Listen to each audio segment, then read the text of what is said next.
Happy New Year guys! Year of the Wood Dragon. Magandang hapon po sa inyong lahat. Ang tutorial natin ngayong hapon ay about sa pampatanggal ng hang at sa kalag ng ating mga Android phones. Ito, umpisahan na natin guys. Kasikad, umpisahan na natin ang tutorial natin hapon na to. So napunta tayo sa settings ng ating mga cellphone, mga Android natin. Punta tayo sa about phone. Hanapin natin yung number. Tap natin 7 times. 1, 2, 3, 4, 5, 6, 7. Saka back. Kasikad.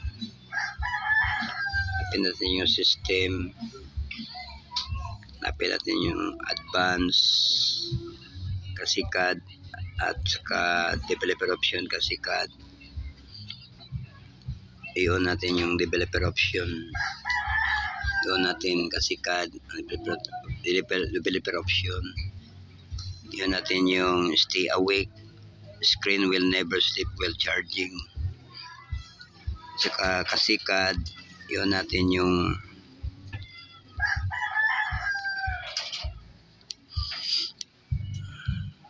lagger buffer size 64K. Saka able GPU debug layer. Saka able Wi-Fi verbose login. I-on natin.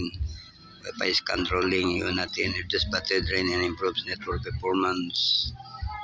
Mobile data ulit active. I-on natin. I-on natin yung disable absolute volume.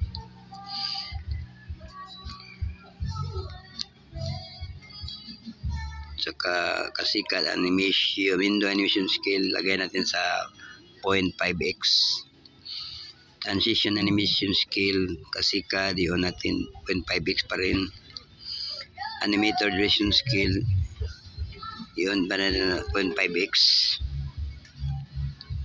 Saka kasikad, i-on natin yung